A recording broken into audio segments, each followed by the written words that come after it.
Aix-les-Bains, à Chambéry et bien plus encore, Radio Grand Lac vous accompagne sur le 92.1 FM. Cette émission vous est présentée par les fromageries Entrelac et Montagne de Saint-Ours et Trévignin et le comité interprofessionnel des vins de Savoie. Il y a du terroir sur la table. On goûte et on déguste sur Radio Grand Lac avec Hilde. Bonjour, bonsoir à vous, chers auditeurs et auditrices. Tout d'abord, une bonne année 2022 à vous tous. Et oui, une nouvelle année qui s'annonce riche en découvertes, car notre territoire entre lac et montagne n'a pas de limite. Vous le savez bien, des agriculteurs, des producteurs, artisans, viticulteurs, commerçants et restaurateurs, bien présents ici, juste ici, je dirais même, qui nous offrent leur histoire, leur savoir-faire, leur passion dans votre émission qui porte bien son nom. Il y a du terroir sur la table. Et nous commençons 2022 avec une restauratrice, dirais-je, mais pas comme les autres. C'est sur 4 roues qu'on la retrouve. Fabienne, chez Fab, un food truck. Vous savez, ces camions ambulants qui sont là, près de chez vous, près de chez nous, pour nous servir de bons petits plats. Bonsoir Fabienne et bienvenue à Radio Grand Lac. Bonsoir Hilde, merci beaucoup. Puis nous partirons, Fabienne, porte de Savoie, car un bon repas s'accompagne forcément d'un vin de Savoie. Oui. Et c'est Julia Cochet du domaine des Granges Longes que l'on accueille ce soir. Bonsoir Julia et bienvenue à Radio Grand Lac. Bonsoir les filles. Et ce soir, oui, on est entre filles avec Sandra aussi à la technique. On est là en girl power, on va dire, dans le studio. Alors oui, à consommer avec modération. Je n'oublie pas. Puisqu'on sait bien que l'abus d'alcool est dangereux pour la santé, à consommer donc avec modération. Il est dit 2 verres par jour, mais pas tous les jours. Donc voilà, des femmes autour de la table ce soir, et quelles entrepreneuses. On va se régaler. Surtout, restez bien avec nous durant 7 heures. Donc les activités mets et vins, j'ai bien envie d'en parler ce soir avec justement des passionnés et professionnels comme vous, mesdames, puisque les auditeurs et auditrices vont se faire plaisir, n'est-ce pas ? Ah bah oui, Évidemment. on est là pour ça. Donc on commencera bien sûr 4 roues avec un camion vintage. Alors je sais pas si vous l'avez déjà vu, mais je sais que sur notre bassin, en tout cas pour ma part chambérien, on l'a vu ton joli camion tout orange, donc bien visible, où donc Fabienne est à bord. Je disais un petit peu restauratrice, mais j'aurais plutôt envie de dire cuisinière. Oui, c'est exact. Restauratrice, c'est peut-être un terme un petit peu trop pompeux pour moi. Pour l'instant. Faut que je fasse mes gammes, Hilde. Oui, mais bon, vu la cuisine que tu fais, c'est vrai que en dehors le fait de ne pas s'asseoir pour l'instant, en tout cas en extérieur, c'est vrai que, allez, on va dire cuisinière, puisque on va parler justement de ton histoire. Puisque donc c'est une reconversion. Parle-nous un petit peu justement de ton parcours, puisque c'est ça aussi que les auditeurs et auditrices dans notre émission aiment, c'est votre parcours, votre histoire, votre histoire familiale aussi. Tout dépend de votre identité. Et toi, donc Fabienne, tu as tu as un passé professionnel différent. C'était donc c'est donc une reconversion. Tout à fait. Donc Fabienne, j'ai actuellement 50 ans et je crois qu'à 50 ans, il y a un vrai virage qui s'amorce et pour moi, ça a été, alors le confinement a certainement aidé également beaucoup, mais c'est un projet que j'avais en tête depuis déjà 2 ans. J'ai un passé, comme tu le dis, assez différent. Donc, je viens du monde du tourisme. J'ai un diplôme donc dans le tourisme. J'ai travaillé à l'Office du tourisme de Chambéry pendant 7 ans. J'ai ensuite travaillé essentiellement dans le monde de la formation, pour faire assez court et assez simple, dans une école de commerce, et ensuite dans un OPCA, un organisme paritaire collecteur agréé, pour pas les nommer, l'OPCO des entreprises de proximité. D'accord. Pendant 3 années. Donc voilà, ce socle tourisme, formation, avec toujours en fil conducteur la relation humaine. Tu connais très bien notre territoire en tout cas. Oui, tout à fait. Alors Voilà. je suis adoptée, hein, parce qu'en Savoie, il n'y a pas beaucoup de vrais Savoyards, je crois. Je pense être Je sais pas ça. J'oserais pas le dire à l'antenne. C'est un sacré débat. C'est un débat. Alors je me sens adoptée en tant que Savoyarde. Ça fait 30 ans que je suis en Savoie. Je suis née pourtant à l'étranger, donc bercée pendant 19 ans au Maroc. Donc j'ai vécu à Marrakech Ah oui. pendant 19 ans. D'accord, je comprends mieux alors certaines choses au niveau de ta carte. Au niveau maintenant. culinaire, tout à fait. Donc c'est vrai que moi, j'ai toujours vu mes grands-mères cuisiner. Alors c'est de la cuisine traditionnelle française, ça peut aussi être de la cuisine orientale parce que, eh bien, effectivement, en ayant vécu 19 ans à l'étranger, moi les épices, les saveurs, ça me parle et j'ai aussi envie de faire découvrir tout ceci à mes clients. Ouais. Donc voilà, un point qui a été fait il y a 2 ans en se disant qu'est-ce que j'ai envie de faire, qu'est-ce qui me motive aujourd'hui. J'ai été 1 an et demi confinée dans mon dernier job, ça ne m'a pas plu du tout. Mes clients au téléphone, mes clients par mail.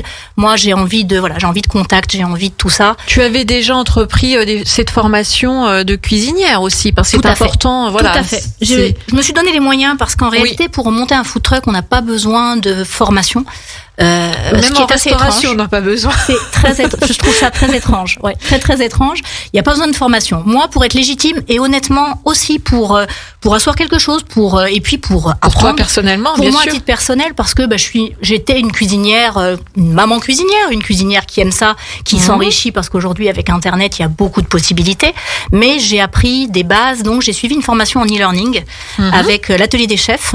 J'étais sceptique parce que voilà, Ouais. comment on peut apprendre à cuisiner sur Internet. Au final, ça se fait assez bien. J'avais pas le choix, je travaillais en même temps à temps plein. Il D'accord. fallait que je pouvais pas retourner sur les bancs d'école.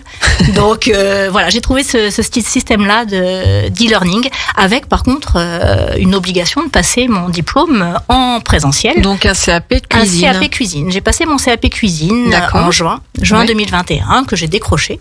Bravo. Voilà,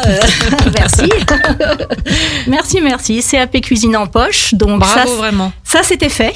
Donc je l'ai passé au lycée hôtelier de Châles dans les conditions d'examen, 4 heures d'épreuves, plus les épreuves effectivement écrites. Oui. Donc ça c'est effectivement c'est boostant. En parallèle, il y avait ma petite entreprise à monter parce que on cherche effectivement un camion. Après on s'intéresse Le au financement. le financement. J'aurais pu commencer par là. Oui. Le financement, le nerf de la guerre évidemment. Donc tout ça justement, tout ce côté entrepreneur, donc chambre des métiers, etc. Voilà. Donc j'ai été longtemps seule parce que voilà, j'ai voulu être un petit peu cavalier seul et puis j'étais aussi la tête dans le guidon parce qu'il fallait avancer, il fallait mener de front son emploi, son CAP, sa formation et sa petite entreprise. Et il y a eu un moment donné où j'ai eu besoin d'aide, j'ai dit help, j'ai dit aidez-moi. Donc j'ai appelé la chambre des métiers. Exactement. Voilà, oui. la chambre des C'est ce qu'il faut faire. Et c'est vrai qu'on peut le dire ce soir à Tout à fait. l'antenne, même si voilà, on n'est pas non plus dans l'émission de Pierre-Luc, qu'on embrasse, qui est un jour un entrepreneur.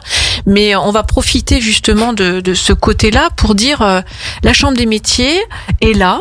De commerce peut-être même également, mais là on connaît donc ton histoire par rapport à la Chambre des métiers, la mienne aussi, et c'est vrai que il faut aller leur demander de l'aide. Exactement. Parce qu'ils vont pas venir vers nous. Il y a tellement de monde. Et il y en a qu'on n'a peut-être pas besoin. Ils sont peut-être aussi accompagnés dans leur propre structure. Et tu l'as bien dit. Il faut aller demander de l'aide. Help me. C'est ça, exactement. Il faut aller les voir. Ils ont des trésors au niveau formation, au niveau accompagnement, et vraiment, moi, ça a été ma bouée de sauvetage. Ça m'a permis, au-delà de faire des formations, aussi de me rendre compte, du parcours qu'il fallait continuer à faire. Partager et puis le partage. en même temps tu retrouves après d'autres chemins sur tes questions, tes réponses. Ça aide, même si des fois on n'écoute pas forcément certains.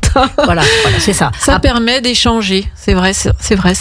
Ouais. Exactement. Donc c'est vrai que le parcours est long, semé d'embûches. Une fois qu'on a fait le financier, on se dit bon, ok, donc je suis suivie au niveau banque. La CMA m'a suivie avec un prêt d'honneur, donc j'ai eu la chance d'avoir un prêt d'honneur de la part de la CMA. Donc ça aussi, c'est très bien, oui. Ça aide, ça permet. Ça encourage dans son projet. Voilà, ça veut dire que quelque part, c'est un projet qui est viable parce qu'on a toujours plein d'interrogations. Et puis j'ai toujours dit que c'était les montagnes russes. On a l'impression quand on voilà, l'entrepreneuriat, alors c'est génial, mais on passe par des sentiments très inverses. C'est l'euphorie, puis après on n'y croit plus, puis après on y croit à nouveau, puis après on se bat. Enfin voilà, ouais. J'ai un caractère et un naturel assez de battante, et c'est vrai que je crois qu'il faut avoir ce caractère-là. Oui, puis on sent vraiment une grande motivation dans tes paroles, dans ton parcours, donc le résultat en tout cas est arrivé. Donc il y a très peu de temps, puisque donc chez Fab, donc le food truck, alors c'est rigolo parce qu'on pourrait aussi croire qu'il y a un homme derrière tout ça quand on voit marqué chez Fab, et non, on tombe sur une femme souriante, un vrai soleil, et donc tu comment dire, j'ai un peu perdu mon fil là, tellement qu'il y aurait de choses à dire sur Fabienne. Tu as trouvé ton food truck. J'ai trouvé donc effectivement, donc chez Fab, bien entendu, c'est mon diminutif, je m'appelle Fabienne chez Fab, mais pas que. Chez Fab, c'est aussi la fabrique à bonheur, donc c'est ma petite baseline importante et qui est aussi. Et puis je me suis dit, effectivement, on m'a dit mais Fab, c'est Fabrice, c'est Fabien, Fabienne étant un prénom un peu obsolète, je l'avoue. Aucun bébé aujourd'hui ne s'appelle Fabienne. Ça reviendra peut-être. Ça reviendra. Mais c'est vrai que. Donc voilà, trouver cette identité, voilà. Ensuite, tu t'es dirigé sur un camion vintage, donc tout orange. Alors, effectivement, mon positionnement, c'est la cuisine traditionnelle française. Cuisine traditionnelle française, parce que aujourd'hui, j'avais envie de faire la différence. On voit beaucoup de camions burgers, de camions pizza. Ici, en Savoie, de la cuisine aussi italienne. Et moi, j'avais envie de remettre au goût du jour les plats de nos grands-mamans ou nos mamans, selon la génération. Et une bonne blanquette de veau, c'est excellent. Un petit salé aux lentilles. Ouais. Je suis tombée sur un jeune qui m'a dit, mais qu'est-ce que c'est? Enfin, un jeune, à moins de 30 ans, qui m'a dit, mais c'est quoi le petit salé? Alors les lentilles, il savait, mais il ne savait pas ce que c'était qu'un petit salé. Donc finalement, je suis ravie de pouvoir expliquer, de redonner des lettres de noblesse à des plats assez simples, mais qui font du bien. Un petit bœuf bourguignon, un poulet basquaise. Et mon camion, je le voulais aussi en cohérence avec ma cuisine. Donc je voulais qu'il soit vintage. D'accord. Donc j'ai choisi une remorque qui imite le Citroën Tube ou le Citroën HY. C'est le HY. De loin, on voit un Citroën HY, tout simplement. Exactement. Donc elle est orange. Donc le choix de la couleur est aussi lié avec le Maroc ou pas, le côté orange, non? Et non, elle devait être bleue. D'accord. Le bleu, effectivement, le bleu Majorel. Mais je n'ai pas réussi à trouver ce bleu qui a vraiment un pigment très très très spécifique, qui m'aurait peut-être pas parlé à la majorité. Et puis ensuite je me suis dit le orange c'est punch, c'est dynamisme, ça me ressemble. Ça, même si les gens ne se rappellent plus le nom du truck, on va au camion orange. Et je me suis dit, ça peut être aussi quelque chose. Et souvent, les gens me disent, oui, on vous a vu passer avec votre camion orange. Certains même croient que je roule avec, parce que j'ai des fausses roues de chaque côté qui sont aimantées. Et au final, effectivement, on croit que je roule, mais je ne roule pas. J'ai mon véhicule tracteur et j'ai ma remorque. D'accord. Tout équipé. Donc c'est une remorque effectivement neuve que j'ai fait construire dans le nord de la France, près de Lille. Donc vraiment un projet de A à Z. On comprend mieux aussi pourquoi ça t'a pris aussi du temps. Cette conception. Ouais, ça a été du temps, ça a été effectivement, j'ai fait le choix aussi de favoriser des constructeurs français. Oui.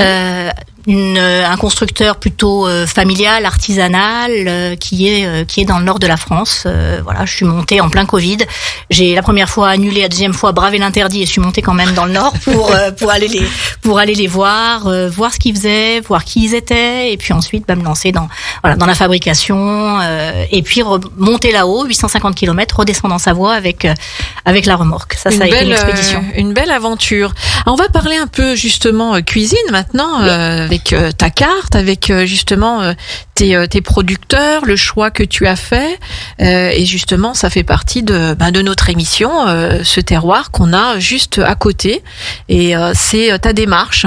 Donc parle-nous, on a parlé de cuisine de maman ou de grand-mère, mais bon, aujourd'hui on est bien contente aussi nous de faire un bon bœuf bourguignon, si on sait faire, avec du vin justement.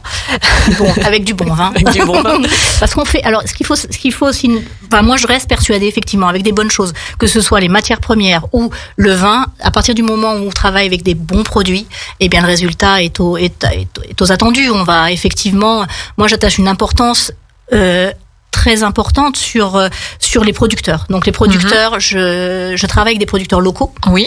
Donc pour tout ce qui est fruits et légumes primeurs, on peut leur donner un clin d'œil, oui, ce soir. Avec plaisir. Oui, bien sûr. Avec plaisir. Donc le primeur, c'est la ferme Chifflet, qui est à Sona. Donc je m'approvisionne en fruits et légumes là-bas. Donc comme ils approvisionnent également côté fermier, qui est le magasin à Drumettaz, je vais récupérer tous les samedis matins ma petite commande. Donc je traite en direct avec le producteur, avec l'agriculteur, et je passe ma commande en règle générale le mercredi ou le jeudi pour une livraison le samedi matin. Je récupère donc mes fruits et légumes. Je travaille les produits de saison, donc plutôt légumes de saison, plutôt fruits de saison.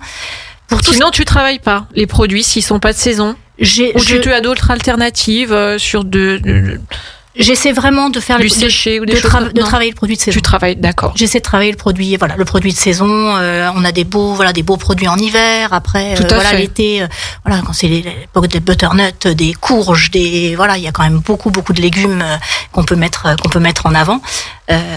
Donc je privilégie effectivement, même sur les fruits où l'hiver on a un peu moins de fruits, mais bon, un bon crumble aux pommes, des poires, moins que l'été. Donc c'est vrai que donc moi c'est mon. Donc au niveau maraîcher, on va dire sur Sonaz. Sur Sona. Pour la viande, c'est Alpe Viande qui est à Bissy. La maison Arnaud. La maison salue. J'espère qu'on les aura à notre table prochainement.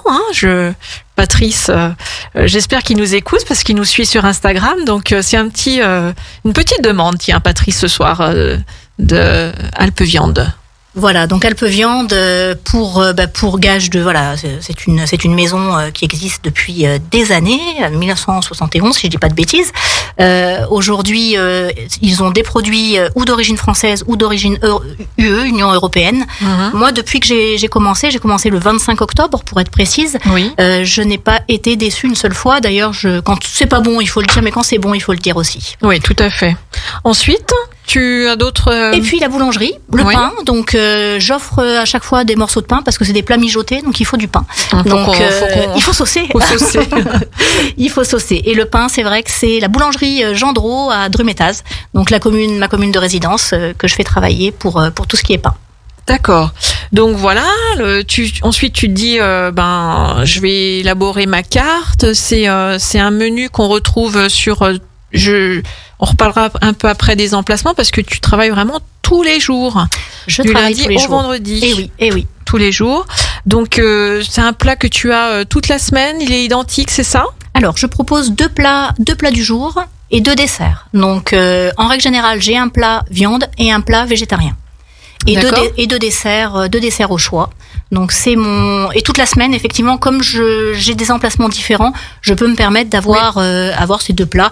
Au départ, j'étais partie avec un plat tous les jours qui changerait, etc. Au niveau logistique, on se rend compte que c'est compliqué. Oui, donc tout à fait, j'ai opté pour quand même donner 2 choix à mes clients. Donc un plat viande, un plat végétarien, et puis 2 desserts. Donc on te retrouve sur quels emplacements ? On va les citer. Donc le lundi. Alors le lundi, je suis à Alpespace. Donc Alpespace à Montmélian. Sur près du lac. Donc on a un emplacement spécifique pour les food trucks. Le mardi, je suis en privatif pour General Electric à Aix-les-Bains. Donc pour les salariés de General Electric tous les mardis. Ils ont bien de la chance, hein. Moi aussi, parce que c'est une clientèle très agréable et j'avoue que fidéliser, ce qui est intéressant dans ce travail, c'est qu'on arrive à fidéliser sa clientèle, à tisser des liens, et c'est ce que je retrouve, c'est ce que je voulais, et faire plaisir aux autres avec la nourriture. Je crois que c'est intéressant. Tout à fait. Le mercredi, je suis à Bissy, au 42 près de Maison. D'accord. Jeudi, le jeudi, je suis place de l'Europe à Drumettaz, donc sur ma commune. Oui. Et le vendredi, je suis à Grésy-sur-Aix sur le parking du V&B, le caviste. D'accord. Donc du lundi au vendredi, tu as également un site internet qui est très très bien fait où justement on peut faire du click and collect. C'est chez fab.eu. Et justement, le click and collect en ce moment, on va en parler parce que c'est vrai qu'avec les restrictions sanitaires et l'obligation de travailler à domicile, eh bien toutes ces zones sont moins peuplées, on va dire. Hein, effectivement. Donc, Fabienne a besoin de travailler, a besoin de faire vivre son beau projet. Donc, c'est un simple click and collect. Et vous venez récupérer votre petit repas choisi sur le site internet qui est mis à jour, qui est très très simple à lire, qui est d'une facilité, ou un coup de fil. Alors ça peut être un coup de fil, ça peut être un SMS, ça peut être effectivement mon site pour le click and collect avec donc commande à une heure précise et jusqu'au paiement, c'est-à-dire que vraiment là vous venez, vous récupérez votre commande, tout est payé. Vous mangez au bureau ou pas, Fabienne elle est là. C'est possible. Il y a juste à passer commande et pour pouvoir manger justement un bon petit plat, parce que même en travaillant à la maison, on n'a pas forcément envie de faire à manger. Surtout le midi, le soir, c'est un petit peu différent, mais le midi, c'est l'alternative. C'est exactement ça. Et je lance depuis cette semaine aussi des soupes. Oui. Parce que en janvier, il fait froid. Donc, surtout en ce moment, oui. Donc voilà, les -1, -2, -3. -4 même. Voilà, j'ai attaqué avec un petit velouté crémeux de panais avec des noisettes torréfiées pour cette semaine. Donc c'est une petite nouveauté sur ma carte. Donc j'ai mes 2 plats plus la soupe que je propose. Après, donc on peut aussi on en parlait hors antenne, te retrouver en privatisation, c'est-à-dire que soit chez un particulier pour une fête, que ce soit un anniversaire, un mariage, une occasion tout simplement, une occasion de vouloir aussi avoir ce privilège de t'avoir rien que pour nous. Donc ça peut être aussi d'autres collectivités, une entreprise qui a besoin d'un prestataire extérieur. Donc tu fais ça, c'est de l'événementiel que tu proposes. Voilà. Tu es en train de démarrer là-dessus. Donc l'idée c'est aussi de te donner un coup de pouce en parlant. Tu peux un petit peu justement. Alors sur le volet événementiel, c'est vrai que j'ai été étonnée d'être déjà démarchée. Alors mon réseau professionnel, parce que voilà, ça fait un certain nombre d'années que je travaille dans des milieux très différents, donc ça aide aussi.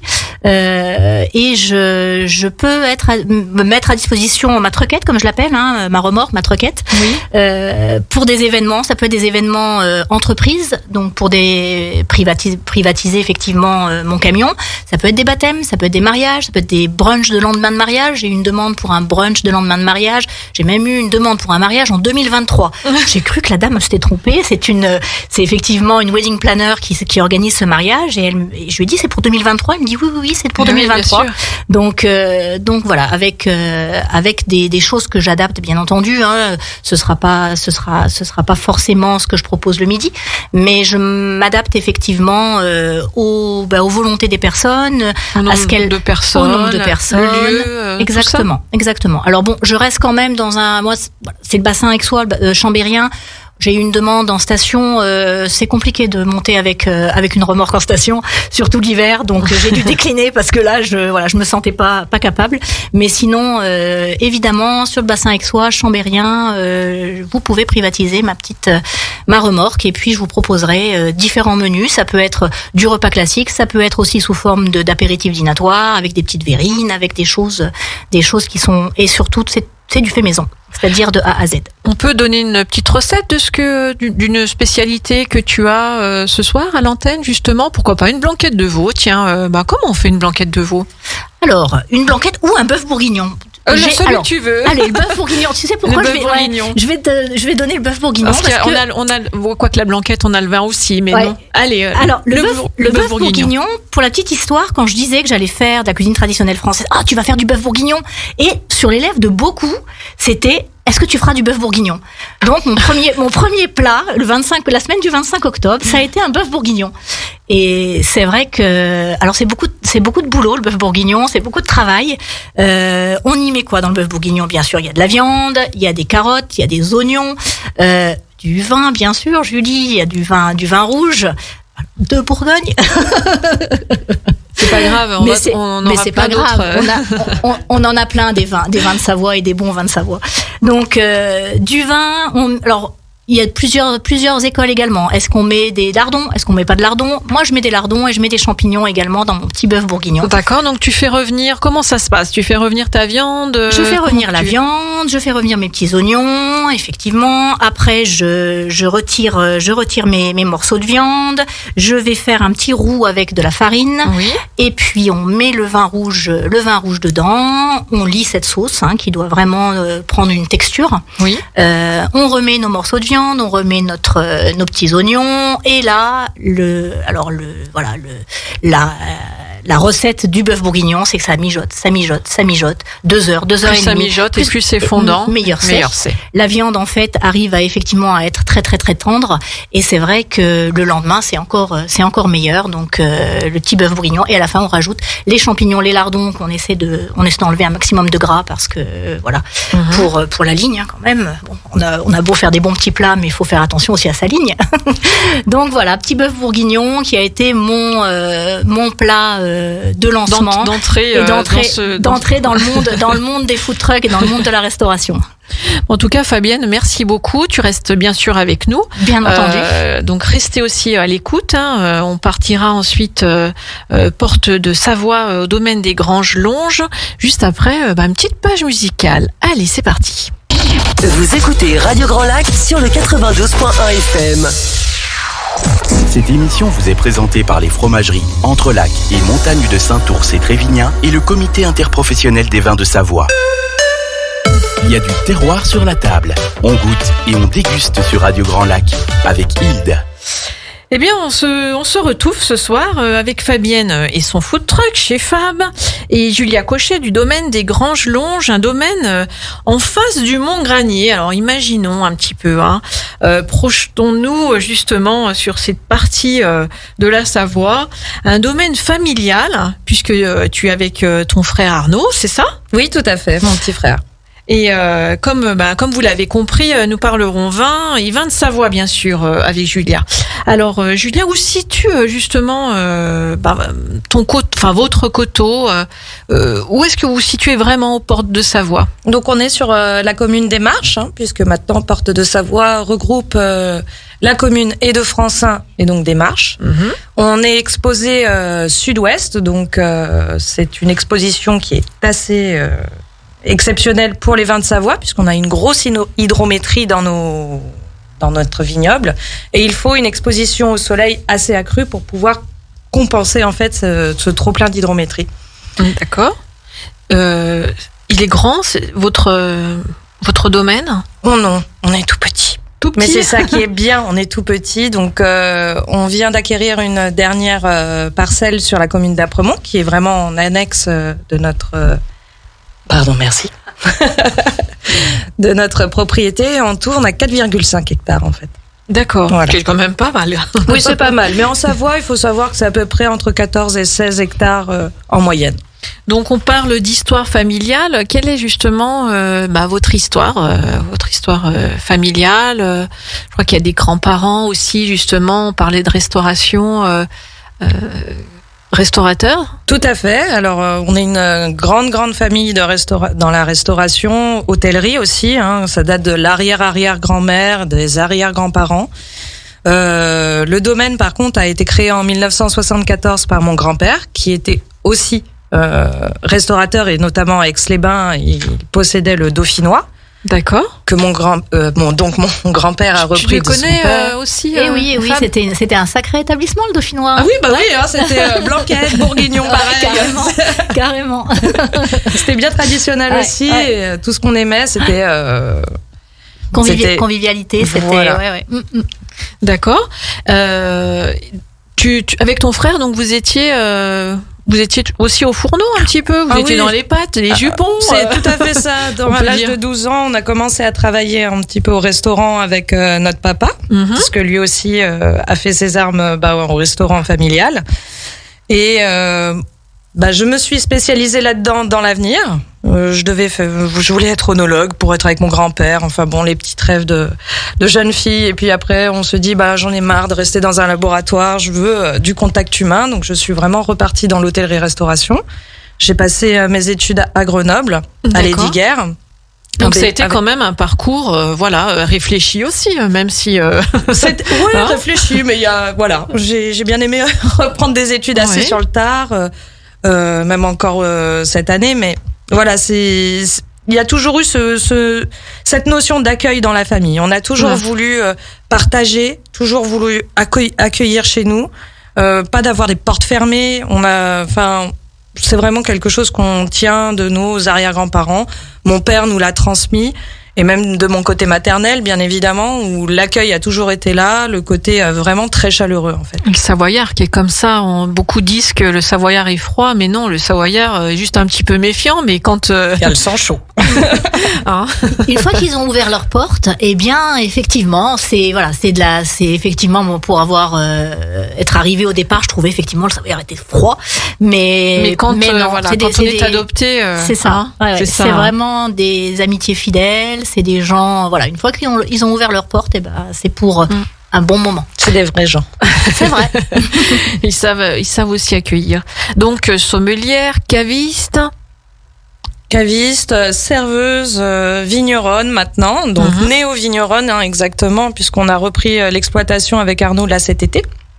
Donc c'est aussi tout récent. C'est tout récent et puis lui aussi, c'est-à-dire que ça fait quelques années qu'il s'est déjà spécialisé avec mon père sur le domaine, mais avant cela il était dans le médico-social et pareil, à s'occuper des gens, à s'occuper de différents types de populations, mais toujours ce côté humain, côté aide quoi. D'accord. Voilà, donc lui est allé plutôt faire des études sur la viticulture.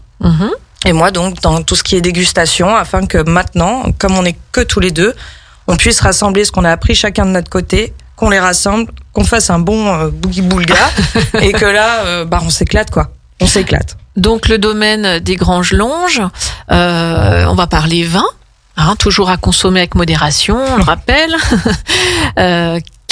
Vous avez dans vos vignes, vous avez une spécificité, on va dire, de cépage ou pas. Comment vous démarquez justement, parce que c'est vrai que vous êtes nombreux, on le découvre avec notre partenaire, le Comité interprofessionnel des vins de Savoie, que vous êtes nombreux et que vous avez tous de très bons produits, un talent fou, des passionnés, mais vraiment, on a envie de vous recevoir et de boire votre vin et de boire plus que du vin de Savoie, qu'il soit rouge ou blanc ou rosé même.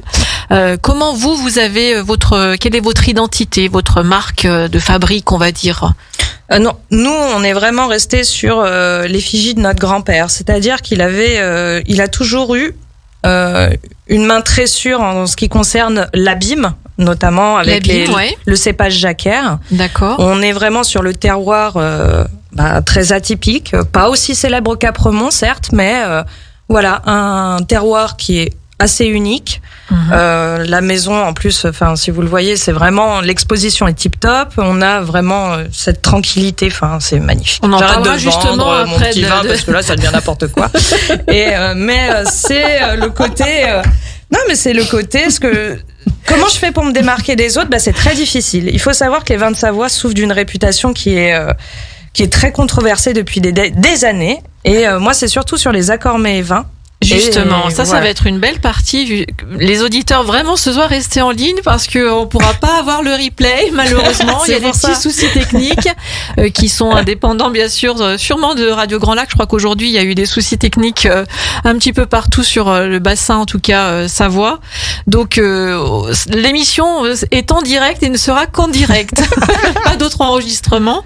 Et justement, l'accord des mets et vins, tout à l'heure, on va consacrer quelques minutes parce que c'est très intéressant et vous êtes bien calé là-dessus. Et ça me plaît. Donc, on parle d'abîme, on parle de roussettes. De gamay. De roussettes en fût de chêne. En fût de chêne, oui. On a décidé de faire ça avec Arnaud parce qu'on s'est dit, on sort un petit peu des sentiers battus sur des blancs, en fait, savoyards en fût inox, donc très portés sur le fruit.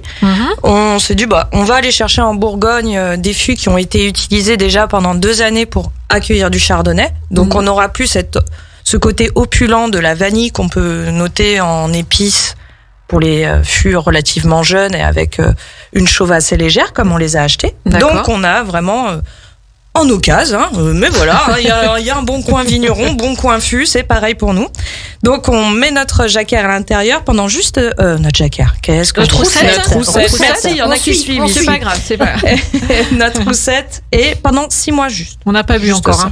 ça. Non. Pendant 6 mois? Pendant 6 mois, pas plus. D'accord. Vraiment pour garder, en fait, juste un peu de texture, quelques arômes, mais pas trop. D'accord. Voilà, on veut pas qu'en fait on mange du bois. Voilà, on reste sur du raisin quand même. Après la roussette, vous avez Le gamay. le gamay. Donc celui-ci exclusivement en fût inox, donc porté sur le fruit croquant, le fruit rouge, donc c'est le vin des copains, celui qu'on vend énormément, plus l'été qu'autre chose, parce que c'est sur les barbecues, on se prend pas la tête, on sait pas quoi manger, entre le poisson, la viande, je sais pas quoi servir, et paf, on met le gamay au milieu, boit un ça met gamay. tout le monde d'accord. Et puis ça vient de nos amis du Beaujolais aussi quand même. Et puis le pinot. Et le pinot, ça c'est l'emblème de mon grand-père. Chaque génération a eu un peu son cépage qu'il a intronisé en fait sur le domaine. Le pinot était le cépage de mon grand-père. L'Altesse avec la roussette de Savoie était le cépage de mon père. Donc chacun a un peu mis cette goutte. Et puis le pinot, bien évidemment, donc en fût de chêne. Voilà, on essaye de le travailler au mieux, pas comme les bourguignons, parce qu'on pourra jamais arriver à avoir une qualité pareille. Et puis on ne cherche pas la même. Et puis vous cherchez pas, Non, voilà, non. exactement. Il faut ça pas aussi, chercher il faut pas chercher à faut pas vouloir, chercher à copier. copier. On n'est pas, Non. on n'est pas bridé. non. Alors, on reparlera un petit peu des accords mets et vins, mais je veux aussi qu'on parle justement de ce domaine, de cette maison que vous avez aujourd'hui. Vous avez fait une ouverture en gîte, donc c'est une nouveauté. Ça fait partie de l'onotourisme, où justement toute cette partie de viticulteurs se dirige aussi, et c'est tout à fait honorable, puisque on a tout, donc autant les diriger dans nos vignes. C'est ce tourisme, pas que du tourisme extérieur, ça peut être aussi des gens locaux qui ont envie de venir vous découvrir. Pourquoi pas passer 2 nuits justement dans votre gîte. C'est une maison de maître, c'est ça? Voilà, c'est une ancienne. Donc on était sur une ancienne ferme de la fin du 19e siècle. Et qui est vraiment devenu un vignoble à partir des années un peu de mon grand-père, dans les années 70. Et résultat, on s'est dit, c'est très fermé un vignoble, on a toujours peur d'y accéder en tant que particulier, surtout un bâtiment comme celui-ci, les bâtiments de France, il vient d'être rénové, donc il commence à être un peu impressionnant, et on sait qu'il y a énormément de gens qui ont peur de rentrer parce qu'ils se disent, je rentre chez Rothschild. Alors qu'on veut peut-être rien acheter, on veut juste... Donc on s'est dit, au contraire, maintenant le portail on l'ouvre tous les jours parce que on veut que les gens viennent voir, on veut que les gens, même si c'est fermé, rentrez, n'ayez pas peur, on mange pas. Oui. Et on mange, mais le gîte, pas ça. C'est l'accueil suprême, c'est-à-dire que vous venez dormir chez nous, c'est complètement chez nous, on n'est pas dans une bâtisse à côté. On a les vues sur les vignes. Vues sur les vignes. Et il y a même une piscine. Oui. Waouh! Ça donne envie. Ça donne envie. Voilà, ils ont été complètement refaits à neuf, avec chacun une typicité. Donc on est parti sur un appartement Pinot, donc en souvenir bien sûr des cépages qu'on a, et par un cépage, un appartement Altesse. D'accord. Donc ces deux appartements sont complètement différents. Ils ont pas du tout la même, comment on pourrait dire, orientation. Déjà les mêmes décorations.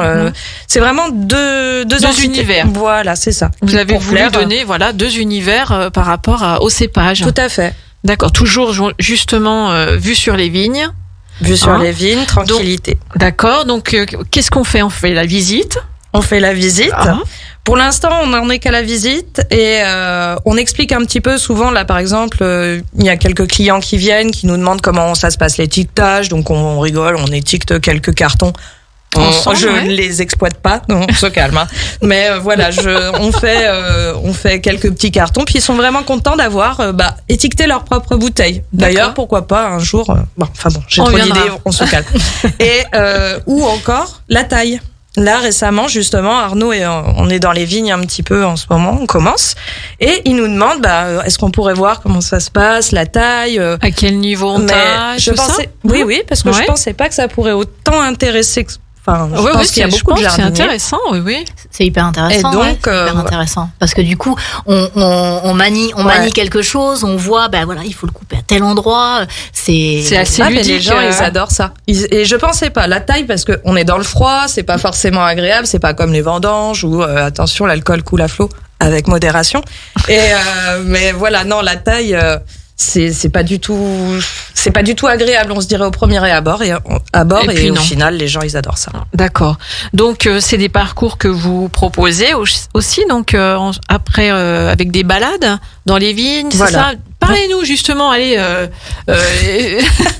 Faut les projets de toute façon. Ah mais bien sûr, les projets, il y en a des très très nombreux. Parce que là, à l'heure actuelle, vous êtes en train de tailler pour juste vous préparer justement pour à la saison à venir, la pousse. Voilà. Donc vous taillez actuellement. Va arriver vite le printemps, l'été. Vous allez démarrer à ce moment-là, ou est-ce qu'on peut déjà venir passer un week-end à la maison de maître, votre gîte? Alors pas encore. C'est dans quelques semaines que nous allons ouvrir. Là, on est sur la pose des rideaux exactement. Mais sinon, non, on ouvre bientôt. Là, je pense fin mars, pour la nouvelle saison d'été, printemps, on sera ouvert.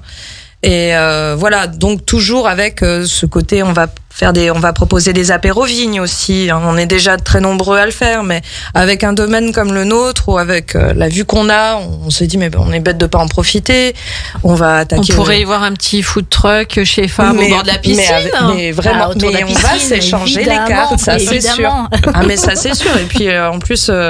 Le truck est génial en fait. Je trouve ça génial. Le concept plaît beaucoup. Oui, tout à fait. Donc voilà, des choses à venir. En attendant, on peut venir déguster au caveau. On peut venir déguster gratuitement au caveau. C'est ouvert. En ce moment, nous sommes en basse saison et puis on a besoin d'être un petit peu à la vigne. Donc on a réduit un petit peu notre plage horaire. Donc on est ouvert du mardi jusqu'au dimanche tous les après-midi. Et le dimanche aussi, on ouvre le matin parce que c'est vrai qu'on a remarqué qu'il y a quand même des dégustateurs du matin. Et le dimanche, on est souvent en famille, on est entre copains, on a envie de prendre un peu son temps. Et le dimanche, il y en a pas beaucoup qui sont ouverts. Et puis nous, ça nous laisse le temps vu qu'on fait vraiment la journée que pour le caveau et ça marche très bien. Donc en dehors du caveau, on vous retrouve aussi dans d'autres petits magasins de produits régionaux ou pas du tout? Si, je crois bien. On est au Panier Savoyard à Aix-les-bains. C'est important aussi de très préciser. Important, puisqu'il s'agit en fait de notre ancien voisin. On était au Dauphinois, c'était vraiment notre voisin de palier. Donc c'est toujours une entente. C'est le Panier Savoyard, c'est ça? Le Panier Savoyard, oui. D'accord. C'est avenue de Tresserve. Donc non, c'est une relation qui date de dizaines d'années. Et puis d'une gentillesse. La petite épicerie, c'est la toute petite épicerie. Voilà. Il y a eu plusieurs occupants, mais à chaque fois toujours un réel plaisir de les rencontrer. Et puis c'est toujours des belles amitiés qui se forgent, donc faut garder ça. C'est l'essentiel. On vous retrouve aussi sur la Haute-Savoie ou? Non, pas encore pour le moment. On est juste principalement sur la Savoie. On va commencer à se développer plus du côté aussi tout ce qui est Gironde. On espère du côté bordelais. Vous faites aussi la vente en ligne? La vente en ligne également marche très bien, mais là c'est vraiment que pour l'appel parce que notre site est en construction encore avec Arnaud. D'accord. Donc ça ne devrait pas tarder et puis là on aura vraiment un e-commerce en bonne et due forme. On a parlé un petit peu en off sur la distillerie aussi que vous avez envie de mettre je sais bien que vous avez, mais c'est ça les envies, les projets, et puis quand on les met en place, regardez, Fabienne, ça faisait plus de 2 ans qu'elle était sur ses envies, ses rêves, et ça aboutit. Vous êtes pareil, Julia, il y a plein d'envies, et heureusement qu'on vit de tous ces rêves, suivons nos rêves exactement. Donc la distillerie. Voilà, oui, donc ça fait aussi un petit clin d'œil aux anciens. C'est ça, parce que c'est vrai que mon père n'avait pas le droit de distiller. C'est resté en fait bloqué à mon grand-père puisqu'on n'avait plus le droit de succession après. Ça n'a plus été possible. Donc on s'est dit avec Arnaud, nous on va quand même essayer de racheter tous ces stocks et de voir ce qu'on peut en faire un peu de chimie, s'amuser un petit peu. Mais c'est surtout on veut faire partager en fait le savoir-faire de notre grand-père parce que littéralement c'est c'est des vins des alcools forts qui sont âgés de plusieurs dizaines d'années. Et de les mettre à notre sauce, de trouver un peu des mélanges, un peu comme dans une cuisine finalement, de trouver avec des aromates ou avec des herbes, avec des fruits. Je dis pas qu'on va faire du génépi, mais on peut faire plein d'autres choses que je garderai secret. Oui, bien sûr, on découvrira ça lors d'une prochaine émission. Où on viendra directement. J'en amènerai quelques pots à Hilde. Avec plaisir. Ah oui. Donc on parle justement de cuisine, on en revient un petit peu aussi sur cet héritage de restaurateurs, de cuisine de notre terroir, avec aussi une table d'hôtes que vous mènerez, c'est ça ? L'année prochaine, en fait, c'est le but étant de se balancer complètement à bras-le-corps sur l'onotourisme, c'est-à-dire que on va venir dormir, on va venir manger, on va venir s'amuser, on va venir rencontrer des nouvelles personnes, tout ça sur un site. C'est pas des grandes vacances, mais c'est quand même des vacances très enrichissantes, entre guillemets. Donc les soirées en fait qu'on va faire, on va pas faire que sur du vin de Savoie. On est chauvin, mais il faut aussi respecter les autres régions qui font des grands vins, ou encore les vins du monde. Et tout ça sera apporté par, bien sûr, pourquoi pas des bœufs bourguignons. On va mettre du bœuf bourguignon, pourquoi pas avec des Val de Loire. On va venir choquer un peu les gens. Pas rester dans la traditionnelle tartiflette avec des vins blancs de Savoie ou encore des bourguignons avec voilà, non, on va venir casser un petit peu tout ça et les accords mets et vins, comme je vous le disais, c'est très important. Et comme mon père fait quand même partie des bons restaurateurs que j'ai eu l'occasion de déguster dans ma vie, ma mère aussi, on a beaucoup d'amis aussi qui sont dans le métier forcément. Donc on a envie vraiment d'un rassemblement amical et familial pour faire cette entreprise, mais ce sera effectif qu'à partir de l'année prochaine. Donc, table d'hôte dans une salle bien propice, se créer des événements. Les projets ne manquent pas et la motivation non plus. Ça, on l'a bien senti ce soir. Et en tout cas, moi, je te souhaite, toi, ton frère et toute ta famille, une grande réussite, mais on n'a pas terminé. Ça, c'était juste les petites, mes petits sentiments à moi. On va parler encore de vin et notamment, j'ai une petite curiosité. Alors, il y en a qui sont curieux d'apprendre, où est-ce qu'on taille, etc. Mais moi, je suis curieuse de connaître pourquoi on parle de température de vin. Pourquoi on doit servir un vin, par exemple, un gamay entre 14 et 16, une roussette entre 10 et 12. Pourquoi on doit avoir une température en termes de dégustation ? Alors, j'espère que la question ne va pas te gêner, mais comme on a parlé pas mal et je sais aussi que tu es assez professionnel sur ces accords mets et vins, ma question elle est vraiment pour toi ce soir. Je suis pas sûre que je l'ai jamais posée à quelqu'un des vins de Savoie qui est venu à Radio Grand Lac et je pense que tu dois être la personne qui va répondre à ma question. Donc ce soir peut-être qu'il y en a d'autres qui se sont posés cette question. Pourquoi une abîme, c'est entre 6 et 10 degrés. Alors, il faut savoir que c'est un équilibre. Un vin va avoir de l'alcool, bien évidemment, suivant les rouges, des tanins plus ou moins prononcés. Pour les blancs, une acidité plus ou moins marquée. Donc, on va devoir jongler sur tout ça, ou encore une aromatique très développée. Plus on va avoir de froid, plus l'aromatique, en tout cas, va être cachée. C'est pour ça souvent que on utilise le champagne dans des gros seaux, alors qu'il n'y a pas forcément besoin d'un gros seau pour le champagne. Mais plus on glace, plus on va couper les arômes. Plus on va couper aussi cette sensation d'acidité qui est trop prononcée, peut-être qui était profitable il y a 60 ans sur nos vins de Savoie, mais qui n'est plus du tout d'actualité maintenant vu la qualité qu'on fait. Aujourd'hui, pour moi, un vin de Savoie se déguste entre 8 et 10 degrés. Donc juste assez frais, mais c'est pas non plus sorti on peut le sortir du frigo et puis le laisser un petit peu à l'extérieur. C'est pas péché, on n'est pas il va se réchauffer tout doucement. Après, plus l'aromatique va être sur les blancs, toujours. Plus l'aromatique va être développée, comme par exemple une roussette ou encore un chignin, on va pouvoir se permettre d'aller un tout petit peu plus en chaleur. On peut aller sur du 10-12 degrés. Voilà, toujours pas forcément dans un seau de glace, parce que ça, je trouve que c'est ça fait mal au cœur quand on goûte vraiment quelque chose à température.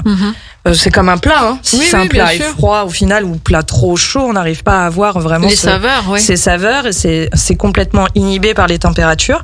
Donc voilà, il y a vraiment, plus on aura quelque chose d'assez gras en bouche, avec de la rondeur, on va pouvoir aller sur des températures un peu plus élevées, sans pour autant être à 24 degrés, bien évidemment. Et sur des blancs avec une aromatique assez fraîche, assez douce, on pourra aller sur des degrés un peu plus bas. Pour tout ce qui est rouge, la différence, ça va être surtout les tanins et le côté généreux. C'est-à-dire que les tanins, si on est trop froid, on va avoir du mal. Hein. Ça va être compliqué. Donc, on va toujours chercher des vins un petit peu légers en alcool, très légers en tanins, entre 14 et 16 degrés. Pas plus bas, parce qu'après... on pourrait, hein, c'est l'été, il fait chaud, on est à la piscine, on est avec les copains, on fait ce qu'on veut. Hein. Il faut arrêter avec ses obligations. On mange pas ci, on mange pas ça, on boit pas ci. Attends le temps. C'est comme on veut aussi, hein, on se prend pas la tête. Mais par exemple, dans les faits, plus de 18 degrés, normalement, un vin rouge, faut commencer à l'interdire. C'est-à-dire que les vins qu'on met à température ambiante dans les cuisines, là, dans les petits sas, et qu'on l'ouvre comme ça, normalement, je peux pas dire que c'est pas l'idéal du tout. Parce qu'on va avoir un vin chaud, il va être très opulent niveau alcool, ça peut être très désagréable et ça peut en plus dégoûter les gens. Parce qu'il y a des alcools, nous en vin de Savoie, on est léger. Encore, il y a certaines mondeuses qui font ouvrir les yeux.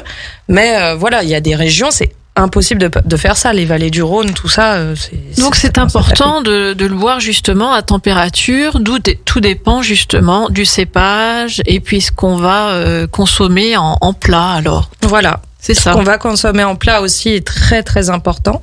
Donc son vin, si par exemple on l'a à température entre 8 et 10, par exemple Abîme, voire une Roussette, donc entre 10 et 12, on la met à table, on débouchonne et on laisse ensuite après, ensuite on sert, ou est-ce qu'on peut débouchonner et la laisser un petit peu Oui, on peut.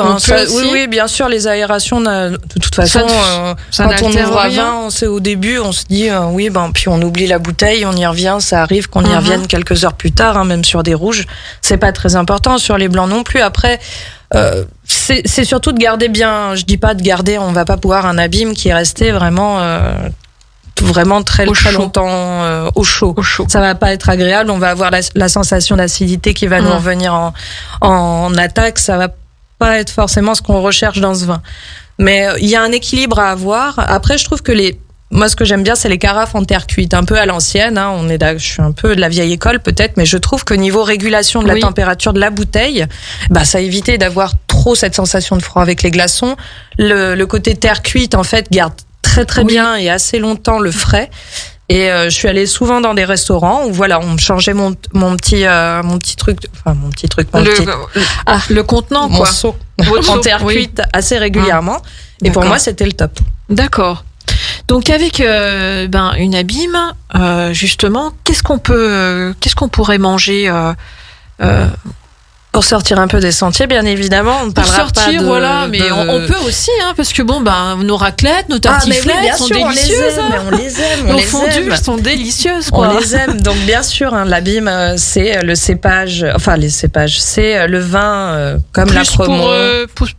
Pour du poisson, des choses comme ça. Là, on pourrait aller sur des poissons de lac, mais pas non plus sur une sauce trop crémeuse. Il va falloir plutôt du meunière. Avoir un tout petit côté un peu beurré, parce que le poisson en sauce va demander, ça va être trop frais, entre guillemets, le côté frais, je veux dire acidité, va être trop tranché avec la sauce. Donc il faut vraiment quelque chose d'un peu gras mais de souple. D'accord. Je le conseille aussi avec des escargots, pourquoi pas, parce que avec le côté un peu beurré, justement le côté un peu aillé, un peu végétal, on va le retrouver un peu dans cette aromatique de l'Abîme. Et la fraîcheur maîtrisée, parce que je parle pas de quelque chose qui va faire laver les vitres, là. Hein. On est vraiment sur quelque chose, qui est bien travaillé, avec une fraîcheur maîtrisée qui va être moins écœurante sur un escargot. On peut aller, qu'est-ce que j'avais... C'est meilleur. Non, mais me regardez pas comme ça. Le gamay, on irait plus sur. Donc on a parlé de barbecue, l'œuf meurette aussi, tout par à exemple. La roussette, quelque chose un petit peu plus. On parlait.